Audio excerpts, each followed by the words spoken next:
বাংলাদেশ এখন গভীর আর্থিক সংকটে পড়েছে। একদিকে ভারতে মোদী সরকার আদানি পাওয়ার কোম্পানিকে ভারতে বিদ্যুৎ বিক্রি করার অনুমতি দিয়েছে, আবার অন্যদিকে বাংলাদেশ এখন বন্যার কবলে পড়েছে, যার কারণে সামাজিক ও অর্থনৈতিক ক্ষেত্রে অনেক ক্ষয়ক্ষতি হয়েছে। এই সময় আদানি পাওয়ার লিমিটেড বাংলাদেশকে বিদ্যুৎ সরবরাহ করার জন্য $800 মিলিয়ন বকেয়া স্মরণ করিয়ে দিয়েছে। সহজভাবে বলতে গেলে আদানি পাওয়ার কোম্পানি বাংলাদেশ সরকারের কাছ থেকে $800 মিলিয়ন পায় এবং ভবিষ্যতে এই টাকা না দিলে আদানি পাওয়ার বাংলাদেশে বিদ্যুৎ সরবরাহ বন্ধ করতে পারে, যার কারণে বাংলাদেশে বিদ্যুৎ সংকট ঘটতে পারে। এবার এখানে সবচেয়ে বড় প্রশ্ন হলো, এই আর্থিক সংকটের সময় বাংলাদেশ কি গৌতম আদানির কোম্পানি আদানি পাওয়ার লিমিটেডকে $800 মিলিয়ন ইলেকট্রিসিটি বিল পরিশোধ করতে পারবে? যদি না পারে, তাহলে আদানি পাওয়ার লিমিটেড কি পদক্ষেপ নিতে পারে এবং ভবিষ্যতে কি বাংলাদেশকে বিদ্যুৎ সরবরাহ বন্ধ করে দেবে? এই নিয়ে জানবো আজকের এই ভিডিওতে। নমস্কার বন্ধুরা, আমি রোহিত, আপনাদের সকলকে স্বাগত আমাদের এই ইউটিউব চ্যানেলে। ভিডিওটি শুরু করার আগে আপনাদের কাছে একটাই অনুরোধ, যদি ভিডিওটি ভালো লেগে থাকে তাহলে চ্যানেলটি সাবস্ক্রাইব করে আমাদেরকে সাপোর্ট করবেন।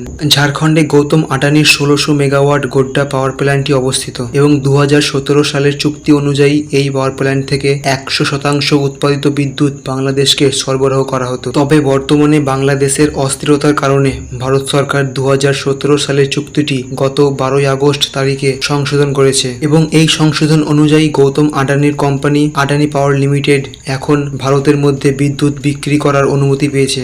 তবে আপনাদের জানিয়ে দিই, আদানি পাওয়ার লিমিটেড ছাড়াও national thermal power corporation limited এবং power trading corporation of India limited ও আরও কয়েকটি ভারতীয় রাষ্ট্রীয় মালিকানাধীন সংস্থা বাংলাদেশে বিদ্যুৎ সরবরাহ করে। কিছুদিন আগে ব্লুমবার্গ একটি রিপোর্ট জারি করে এবং সেই রিপোর্টে তারা জানিয়েছে গৌতম আদানি বাংলাদেশকে বিদ্যুৎ সরবরাহ করার জন্য $800 মিলিয়ন দাবি করছে এবং গৌতম আদানির কোম্পানি সমস্যা সমাধান করার জন্য বাংলাদেশের অন্তর্বর্তী সরকারের সাথে আলোচনা করছে। এই নিয়ে বাংলাদেশ সরকার বলেছে, যদি আমরা তাদের অর্থ প্রদান না করি তারা বিদ্যুৎ বন্ধ করে দেবে। বর্তমানে বাংলাদেশের অন্তর্বর্তী সরকারের দায়িত্ব পালন করছেন মোহাম্মদ ইউনুস। তিনি গভীর চিন্তায় পড়েছেন। এই সম্বন্ধে আদানি পাওয়ার লিমিটেড বলেছে, বাংলাদেশে বিদ্যুৎ বন্ধ করে দেওয়ার আমাদের কোনো পরিকল্পনা নেই। আপনাদের জানিয়ে দিই, আদানি পাওয়ার ভারতের ডোমেস্টিক মাইনিং কোম্পানি ছাড়াও ইন্দোনেশিয়া ও অস্ট্রেলিয়া থেকে কয়লা আমদানি করে। কিন্তু এখানে সবচেয়ে বড় প্রশ্ন হলো, যদি বাংলাদেশ বিলের অর্থ পরিশোধ না করতে পারে তখন গৌতম আদানির কোম্পানি কয়লা মাইনিং কোম্পানিগুলিকে কিভাবে পেমেন্ট করবে?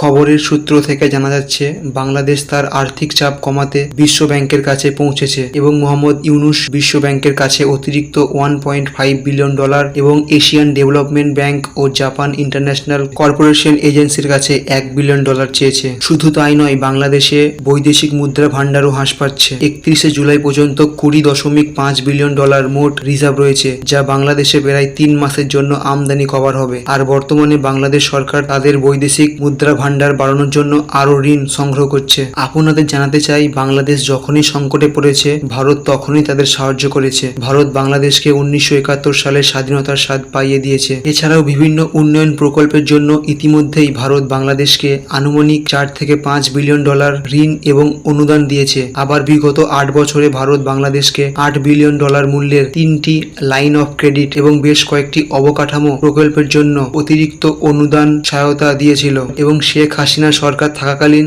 বাংলাদেশ তেল বকেয়া পরিশোধের জন্য ভারতের কাছে $2 বিলিয়ন সাহায্য চেয়েছিল। তবে বাংলাদেশে ভারত বিরোধী মনোভাব বৃদ্ধি পাচ্ছে এবং বর্তমানে বাংলাদেশের সাথে যা কিছু খারাপ ঘটছে সবকিছুতেই ভারতকে দায়ী করছে। যেমন সম্প্রতি আমরা দেখেছি, বাংলাদেশের এই বন্যার কারণ হিসেবে তারা ভারতকে দোষ দিচ্ছে। তারা দাবি করছে ভারত বাংলাদেশকে না জানিয়ে রাতের অন্ধকারে ড্যাম থেকে জল ছাড়ার জন্য বাংলাদেশে এই বন্যার সৃষ্টি হয়েছে। তবে বর্তমান বাংলাদেশ এত ভারত বিদ্বেষীর কারণ কি, এই নিয়ে আমরা একটি অন্য ভিডিওতে আলোচনা করব। আজকের ভিডিওটি এখানে শেষ করছি। দেখা হবে আবার পরের ভিডিওতে। ধন্যবাদ। জয় হিন্দ।